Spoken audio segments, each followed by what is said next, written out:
You have seen this castle. Even if you have never heard its name, you have seen it, riding above a sea of cloud on a mountain of its own, towers stacked against the sky, the most convincingly medieval building in Germany.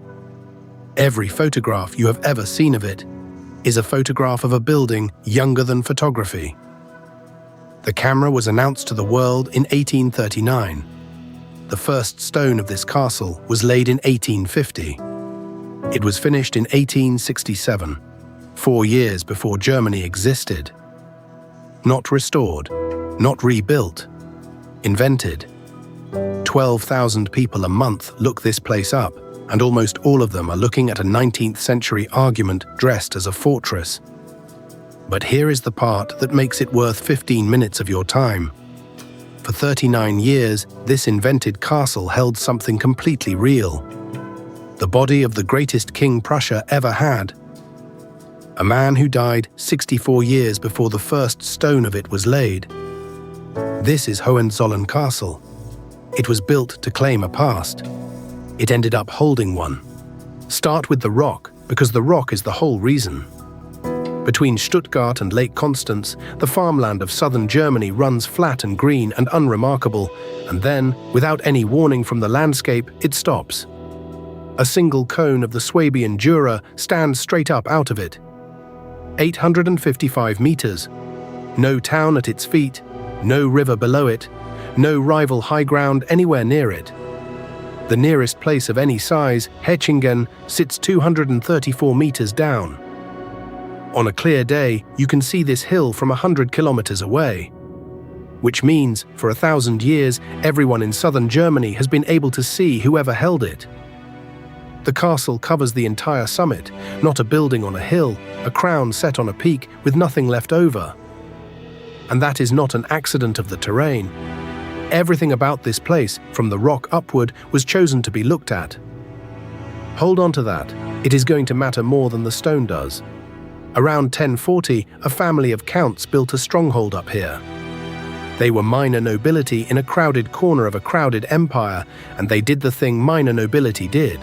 They took their name from their rock. The mountain was called the Zoller, so they became the Counts of Zollern. Sit with that for a moment, because it is the strangest fact in this entire story. Brandenburg, Prussia, the German Empire, Kaiser Wilhelm, every one of those names descends from the name of this hill. A dynasty that would end up ruling an empire of 65 million people was named after a lump of limestone in Swabia.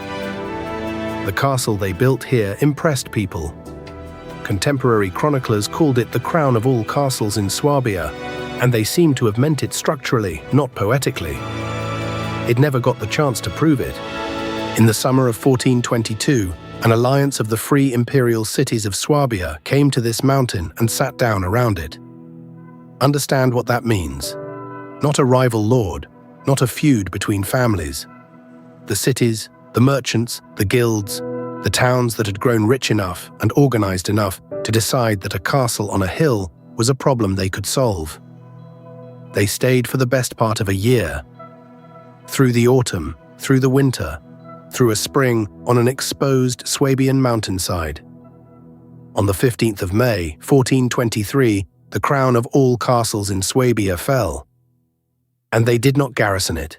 They did not hold it. They did not hand it back on terms. They took it apart. Completely. Whatever a medieval Hohenzollern actually looked like, how the towers sat, how the halls were arranged, what a visitor saw coming up the track, went off this mountain in 1423 and has never come back. There is no drawing of it. There is no plan of it. There is a date and a verb. Remember that in about 6 minutes when a king starts telling you what the ancestral seat of his family looked like. They built again. From 1454, on the same footprint, a second castle went up, bigger and considerably more serious about defense. This one lasted. It sheltered the Catholic Swabian branch of the family through the Reformation and through the 30 Years' War, which is a genuinely difficult thing for a building in this part of Europe to have done.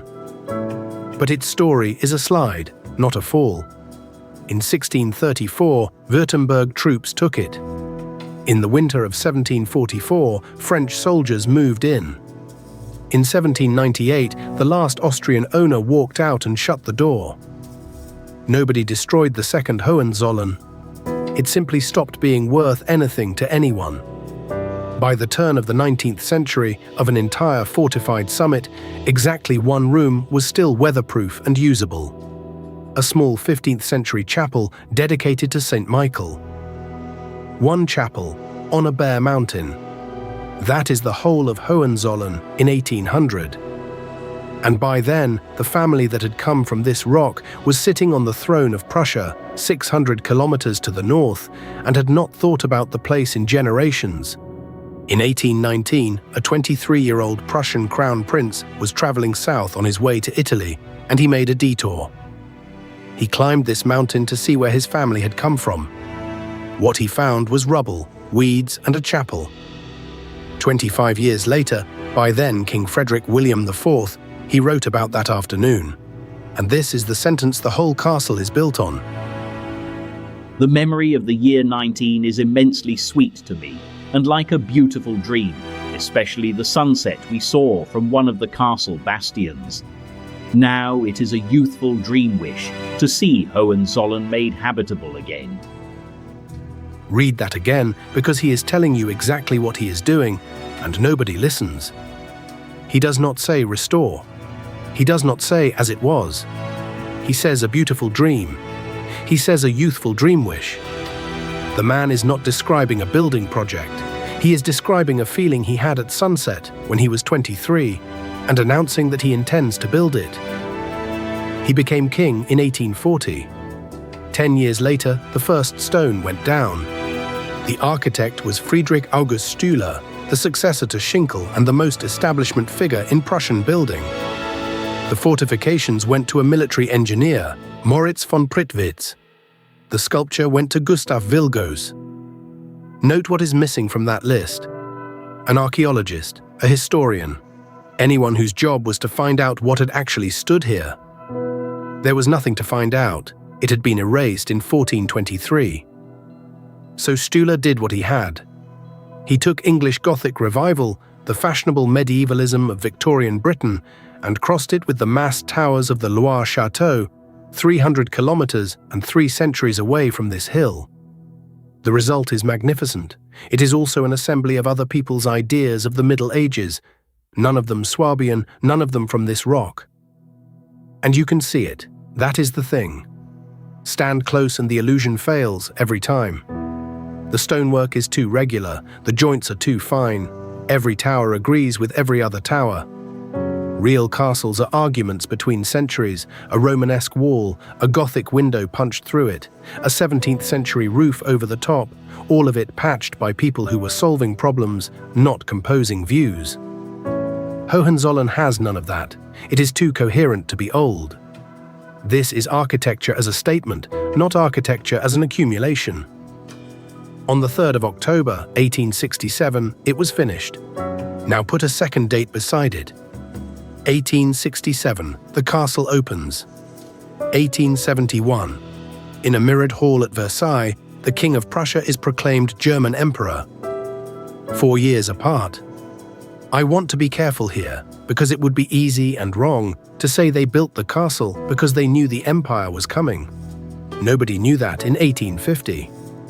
But you do not need a conspiracy to see what the building is for. You only need to look at what is inside it. 17 showrooms, a hall of the counts, a hall of the emperors lined with statues of Hohenzollern rulers and bishops, and an entire room given over to a family tree covering 9 centuries. That is not a home. That is not even a museum. That is a case being made in stone, at scale, by a family who ruled the largest state in Germany and were about to ask the rest of Germany to accept them as its emperors. And the case is, we did not come from nowhere. We have been here for 900 years. We started on a rock in Swabia, and we have never stopped. Carved over the main gate is the family motto, 4 words that say the same thing more elegantly than the whole building does. Vom Feld zum Meer. from the rock to the sea, from this mountain to an empire with a coastline. Here is what that magnificent argument got used for. Nothing. It was never a fortress. By 1867, the bastions were decoration. It was never a residence either. No member of the family lived here permanently. Not one of the 3 German emperors held a court here. They came for ceremonies, for family occasions, and to put things in cabinets. The most photographed castle in southern Germany was, functionally, an empty statement on a mountain. And the dynasty it was arguing for lasted 51 years from the day the doors opened. In 1918, the monarchy was gone. The emperor was in the Netherlands. The empire the castle had been built to justify had been dead for a generation before most of the people photographing it were born. The first Hohenzollern to actually live in Hohenzollern moved in 1945. He was the former crown prince, Wilhelm, son of the last Kaiser. He came because he had lost everything else, and this was what was left. The ancestral seat finally got an occupant when it was the only roof the family had. And then, 7 years later, this castle stopped being a claim about the past and started holding one. During the war, the Prussians had emptied their tombs. The coffins of Frederick William I and of his son, Frederick the Great, the soldier king, the flute player, the man who made Prussia a European power, were taken out of Potsdam and hidden underground in a salt mine at Bernterode. American troops found them there in 1945. They went to Marburg, and in 1952 they came here. And here the castle does the most Hohenzollern thing it has ever done. There are 2 chapels up here. One of them is real, St. Michael's, the 15th century survivor, the single fragment of the second castle with its original Gothic glass still in the windows. The genuine article standing in the courtyard. They did not put him in that one. They laid the 2 kings in the Christ Chapel, Stüler's Chapel, built with the rest of it in the 1850s and modelled on the west choir of Naumburg Cathedral, 600 years older and 400 kilometers away. So the most famous man the dynasty ever produced spent 39 years lying in a 19th century copy of a 13th century church, with the real medieval room a few meters away across the courtyard. 2 centuries after his death, that gave him a longer residency here than any Hohenzollern who was actually alive. A king who died in 1786, lying until 1991 in a building that did not exist in his lifetime, on a mountain he never visited. He got out when Germany did. On the 17th of August, 1991, the 205th anniversary of his death, to the day, the 2 coffins went down the mountain and onto a special train at Hechingen station, bound for Potsdam. Frederick the Great went home to Sanssouci. He was buried at midnight, on the terrace, without ceremony. That was not neglect. That was his will, finally obeyed after 2 centuries. No pomp, at night, in the vineyard, beside his dogs. His descendants had built him a palace of a mausoleum without meaning to. He had asked for a garden. One more thing, and it is the closest this story comes to a joke. At 6:08 on the morning of Sunday, the 3rd of September, 1978, the ground under the Swabian Jura moved. Magnitude 5.7, epicenter a few kilometers east of Albstadt. The strongest earthquake ever recorded in this part of Germany, felt 400 kilometers away. 8,500 buildings were damaged in Albstadt alone. And up on the cone, the castle built to look like it had stood forever, shook itself apart. Turrets came down. The stone knights fell over. Repairs ran on into the 1990s. The monument to permanence needed patching for longer than it had taken to build the second castle. The mountain the family named itself after had the last word. So what do you do with a castle like this? You could call it a fake, people do. I do not think that is right, and I think the building itself would agree. A fake pretends. Hohenzollern doesn't, not really. It keeps the receipts, the architect's name, the dates over the door, the chapel it did not build sitting in the courtyard as an obvious seam between what is genuine and what is not. It is less a fantasy than Neuschwanstein, which was one man's private dream and nearly bankrupted him.